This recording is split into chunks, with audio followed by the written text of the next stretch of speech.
አርስተ ዜና ህዝብ ኦሮሞ ንኢትዮጵያ ዘዛመደ ጽኑዕ ገመድ ይክብሉ ቀዳማይ ሚኒስትር አብይ አህመድ ገሊጾም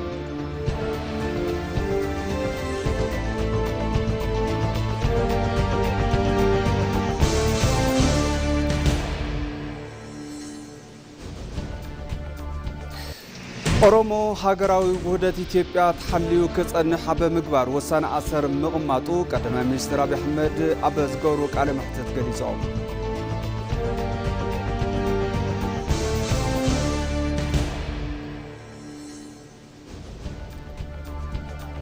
ካብ ዜና ወፃኢ ኣብ መንጎ ሊባኖስን እስራኤልን ዝካየድ ዘሎ ዝርርብ ኣወንታዊ ውፅኢት ይህብ ከም ዘሎ ተሓቢሩ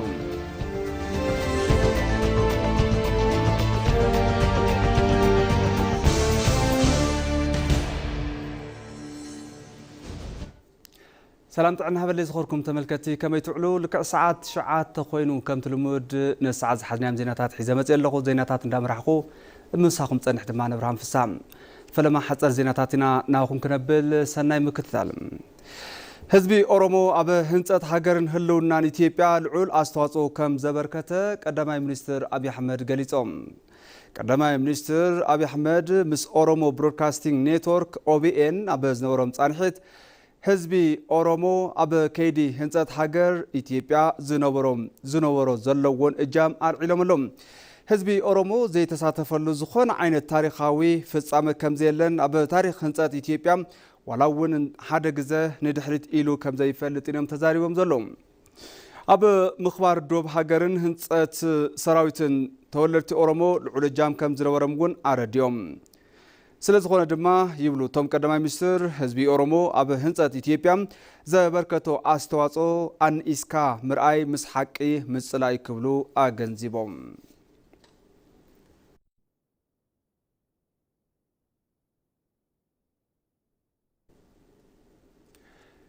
ህዝቢ ኦሮሞ ንኢትዮጵያ ዘዛመደ ጽኑዕ ገመድ ይክብሉ ቀዳማይ ሚኒስትር አብይ አህመድ ተዛሪቦም ቀዳማይ ሚኒስትር አብይ አህመድ ምስ ኦቢኤን ኣብ ዝነበሮም ጻንሒት ህዝቢ ኦሮሞ ምስ ሃገራዊ ህንጸት ኢትዮጵያ ዘለዎ ዓሚቕ ርክብ ታሪኻዊ መርትዖታት እናጠቐሱ ኣብርሂሞሎም ህዝቢ ኦሮሞ ንኢትዮጵያ ዘዛመደ ጽኑዕ ገመድ እዩ ዝበሉቶም ቀዳማይ ሚኒስትር ካብ ጥንቲ ጀሚሩ ኣብ ምትእሳር ህዝብታት ኢትዮጵያ ዝነበሮ ኣስተዋጽኦ ብመርትዖታት ዘርዚሮም ኣብቲ ዘመን ዝነበሩ ሕብረተሰባት ዘመናዊ መጓዓዝያ ኣብ ዘይነበረሉ እዋን ኣብ መንጎ ሕብረተሰብ ዝነበረ ዓሚቕ ታሪኻውን ምህንድስናውን ርክብ ዘርኢ ኢሎም ማሕበራዊ ርክብ ኣብ ከባቢ ጎጃም ቄሮ ገብርኤል ዝበሃል ስም ኦሮሞ ዘለዎ ዓዲ ምህላው ኣብ 16 ክፍለ ዘመንን ቀድሚኡን ኣብ መንጎ ህዝብታት ዝነበረ ሰፊሕ ርክብ ዘርኢ ምዃኑ ተዛሪቦም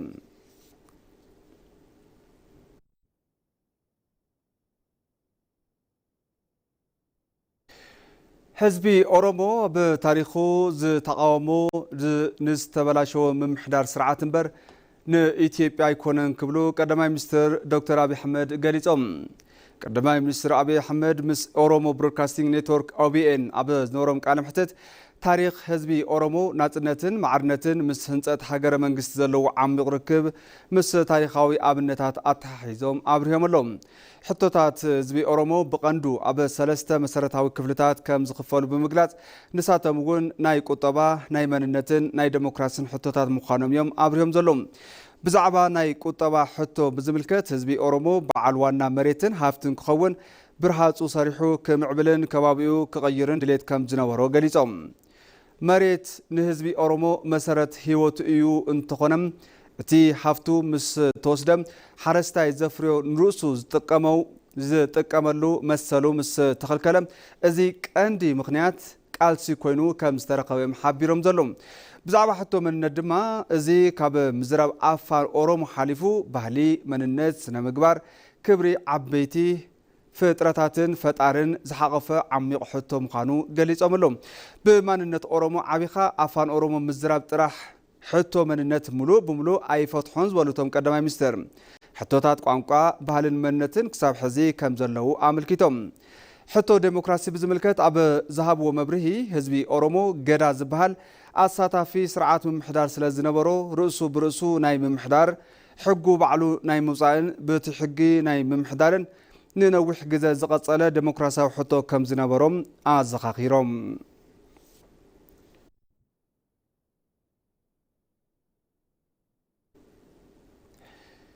ላዕለዋይ ኤታማዦር ሹም ሓይልታት ምክልኻል ፊልድ ማርሻል ብርሃኑ ጁላ ፋውንዴሽን ምክልኻል ሰራዊት ዘለዎ ተራ ዝያዳ ክጠናኸር ይግባእ ክብሉ ተዛሪቦም። ፊልድ ማርሻል ብርሃኑ ጁላ ኣብ ትሕቲ ፋውንዴሽን ምክልኻል ሰራዊት ዘካየዱ ዘለዉ ፕሮጀክታት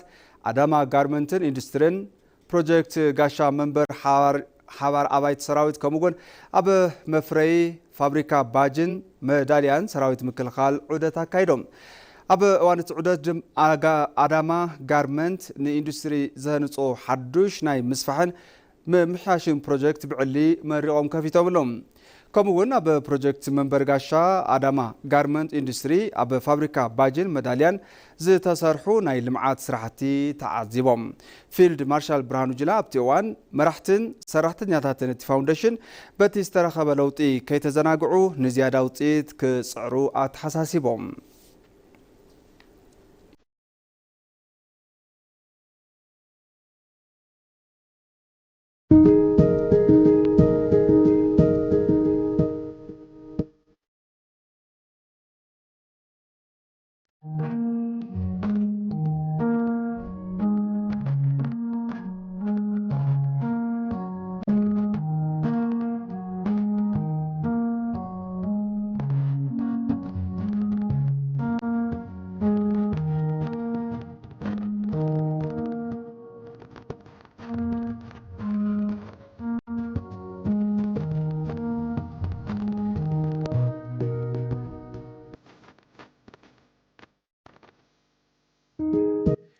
ዜናና ሕዝቢ ንቅፅል ተመልከቲ ናብ ዝርዝር ዜና ከሕልፈኩም።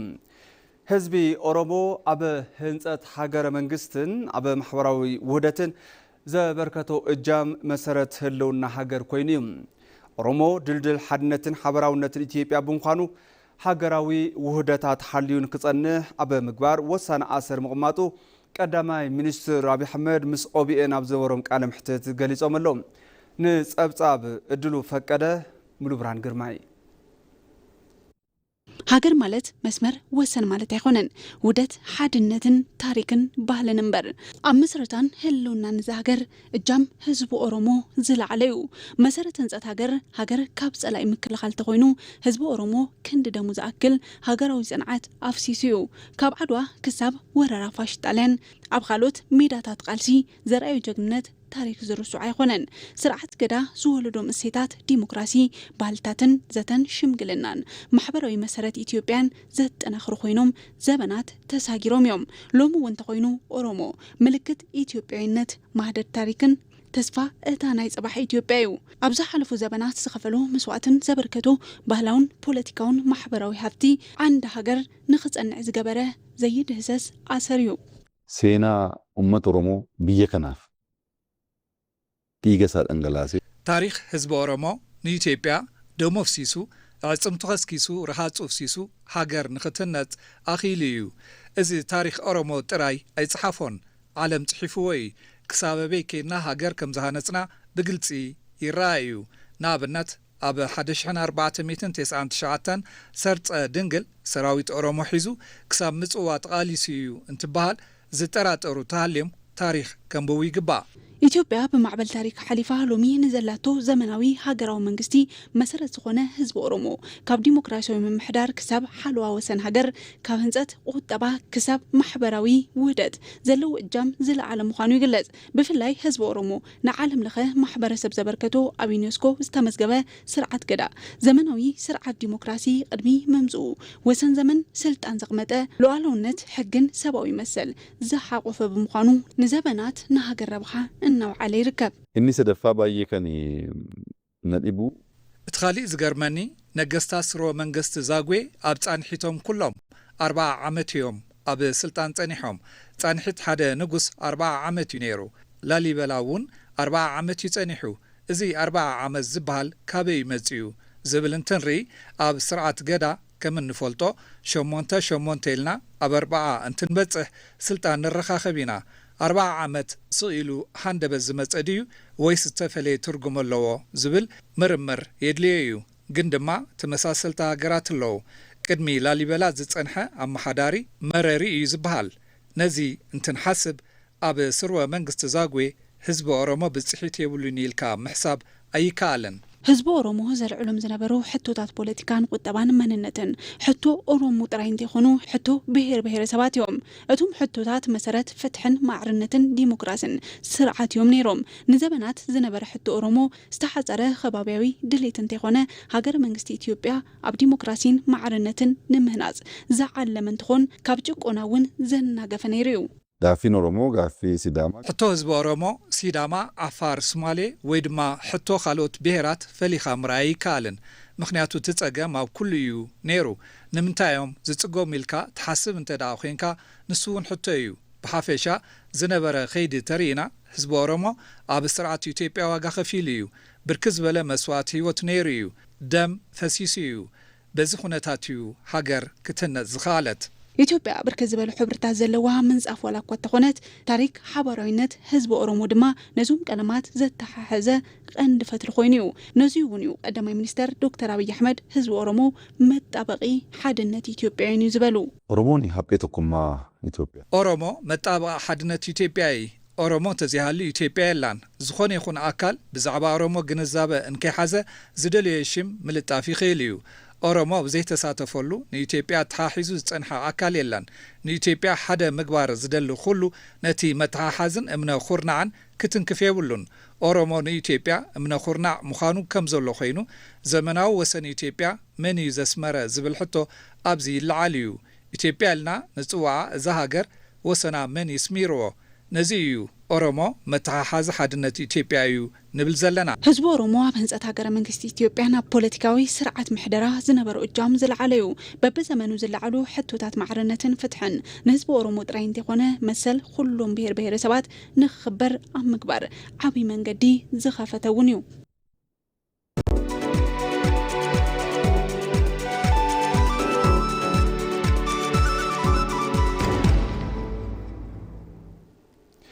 زين عداقا يقصل كتم أديس أبابا كاب مسجاجري توريست ناب معرفي توريستن مأكل كونفرنس توريزمن ناتسجاجرت مخانا تجلسهم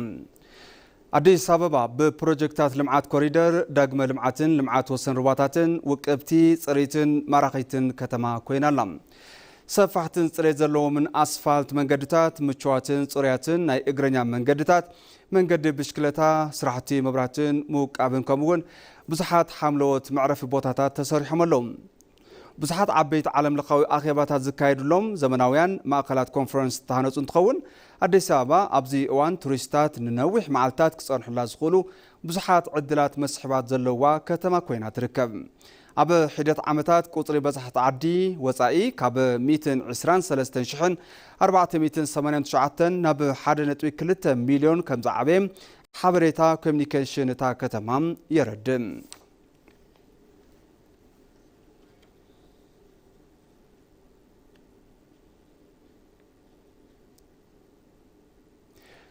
ناب زينا وصاين تنسجر دما بمونغو ليبانوس إسرائيل زكاي زلو زررب أونتا وصيته بكم زلو تحبيرهم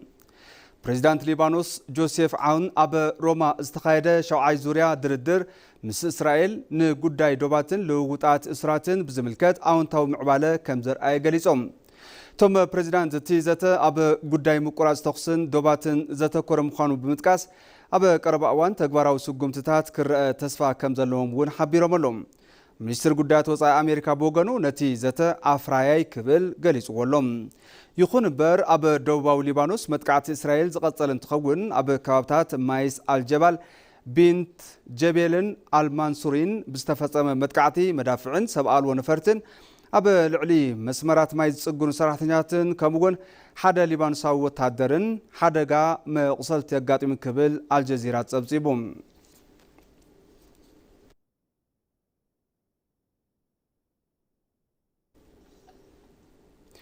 كبرات تملكتي مع زينا قدمي مزامنا قند زيناتات زعلته كزخاخركم حزبي اورومو نيتيبيا ززامده صنوع جمدي كبلو قدماي مستر ابي احمد غليصوم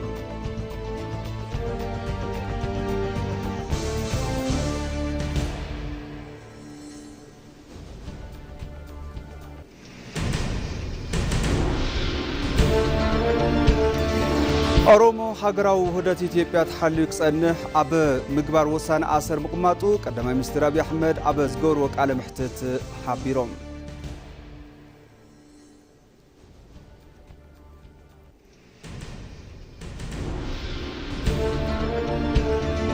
ካብ ዜና ወጻኢ ድማ ኣብ መንጎ ሊባኖስን እስራኤልን ዝካየድ ዘሎ ዝርርብ ኣወንታዊ ውጽኢት ይህብ ከም ዘሎ ተሓቢሩ